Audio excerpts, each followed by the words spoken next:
Hi friends, welcome back to it's my flavour. ఈరోజు మన ఛానల్లో రెసిపీ వచ్చేసి చికెన్ ఫ్రై అండి.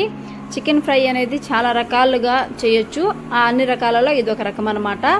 చికెన్ ఫ్రై ఇలా డ్రైగా చేసినట్లయితే రసంలోకైనా పప్పుచారులోకైనా సైడ్ డిష్గా అయినా కాంబినేషన్ అనేది సూపర్గా ఉంటుందండి.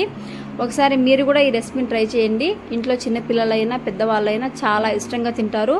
ఈ ఫ్రై చేసుకోవడానికి ఎటువంటి పొడులు దంచాల్సిన అవసరం లేదండి. చాలా సింపుల్ రెసిపీని నేను మీకు చూపిస్తున్నాను. ఈ టేస్టీ రెసిపీ ఎలా చేయాలో ఈరోజు చూద్దాం. చికెన్ ఫ్రై చేసుకోవడానికి ముందుగా 1/2 kg చికెన్ తీసుకున్నాను. 2 times సాల్ట్, లెమన్ వేసి బాగా వాష్ చేసుకున్నాను. ఇలా లెమన్ వేసిగానే మనం చికెన్ ని కడిగినట్లయితే మనకి నీసు వాసన అనేది రాకుండా ఉంటుంది. ఇలా బాగా వాష్ చేసుకుని చికెన్ ని పక్కన పెట్టుకుందాం. ఇప్పుడు స్టవ్ ఆన్ చేసుకుని కడాయి పెట్టుకుందాము. కడాయి హీట్ ఎక్కిందండి. కడాయిలోకి 2 tablespoons ఆయిల్ యాడ్ చేసుకుందాం. ఆయిల్ వేడెక్కింది. ఆయిల్లోకి 3 లవంగాలు, 1 యాలకులు, అలాగే చిన్న ముక్క దాల్చిన చెక్కను యాడ్ చేసుకుందాము. ఇవి వేసుకోవడం వల్ల మనకు ఫ్రై అనేది స్మెల్ చాలా బాగుంటుందండి. ఇవి 1 నిమిషం వేయించుకోవాలి. యాలకులు వేగిన తర్వాత పెద్ద సైజు ఒక ఆనియన్ ని చిన్న పీసెస్గా కట్ చేసుకుని యాడ్ చేసుకుందాం. మనకి ఆనియన్ గోల్డెన్ బ్రౌన్ కలర్ వచ్చినంత వరకు బాగా వేయించుకోవాలి. ఈ ఆనియన్ తో పాటు ఒక 3 పచ్చిమిర్చిని నిలువుగా చీల్చుకొని యాడ్ చేసుకుందాం. అలాగే దీంట్లోకి ఒక 2 రెమ్మల కరివేపాకును యాడ్ చేసుకుందాము.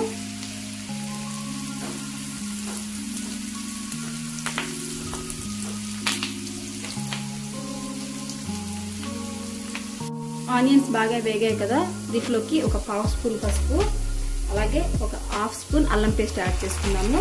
అల్లం పేస్ట్ అనేది మనకి పచ్చి వాసన రాకుండా బాగా వేగిపోవాలి. అల్లం పేస్ట్ బాగా వేగింది. దీంట్లోకి మనం ముందుగా వాష్ చేసి పెట్టుకున్న చికెన్ యాడ్ చేసుకుందాం. మనకు చికెన్ అనేది ఎప్పుడైనా టెండర్గా ఉండాలంటే ఫ్రై చేసుకుని 1/2 hour ముందు సాల్ట్ వాటర్లో నానబెట్టుకోవాలండి. అప్పుడు చికెన్ అనేది చాలా టెండర్గా జ్యూసీగా ఉంటుంది.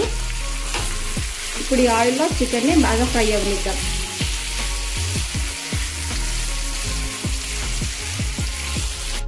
చూడండి, చికెన్ పీసెస్ మనకి వాటర్ అనేది బాగా పీల్చుకొని దగ్గరకు అవుతా ఉన్నాయి కదా. మనకి చికెన్ అనేది హాఫ్ కుక్ అయిపోయిందండి.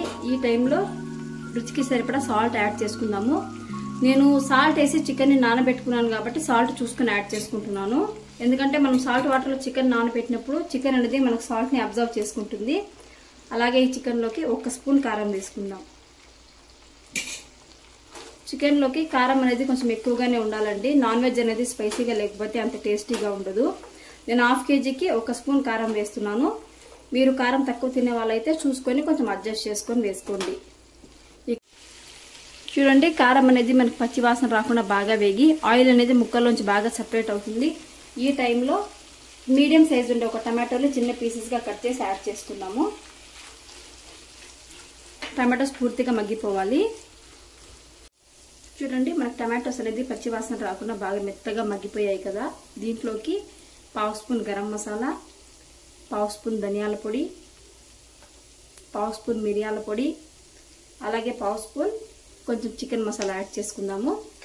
అలాగే దీంట్లోకి సన్నగా కట్ చేసి పెట్టుకున్న పుదీనా, ఒక 2 రెమ్మల కరివేపాకును యాడ్ చేసుకొని ఈ మిశ్రమాన్ని హై ఫ్లేమ్లో పెట్టేసుకొని ఒక 2 నిమిషాలు బాగా టాస్ చేసుకుందాము. ఇలా బాగా హై ఫ్లేమ్లో పెట్టి మిక్స్ చేసుకున్నట్లయితే మసాలాస్ అనేవి మనకి చికెన్ పీసెస్కి బాగా పడతాయి. మనకి ఫ్రై అనేది రెడీ అయిపోయిందండి. ఫైనల్గా దీంట్లోకి సన్నగా చాప్ చేసి పెట్టుకున్న కొత్తిమీర యాడ్ చేసుకుందాము. మీకు ఈ టైంలో ఏమైనా సాల్ట్ సరిపోలేదంటే ఒకసారి అడ్జస్ట్ చేసుకొని చూసి వేసుకోండి. బాగా మిక్స్ చేసుకొని స్టవ్ ఆఫ్ చేసేసుకుందాం. Simple and tasty chicken fry ready అయిపోయింది. చూడండి, నా రెసిపీ నచ్చినట్లయితే లైక్ చేయండి, షేర్ చేయండి, సబ్స్క్రైబ్ చేయండి. Thanks for watching.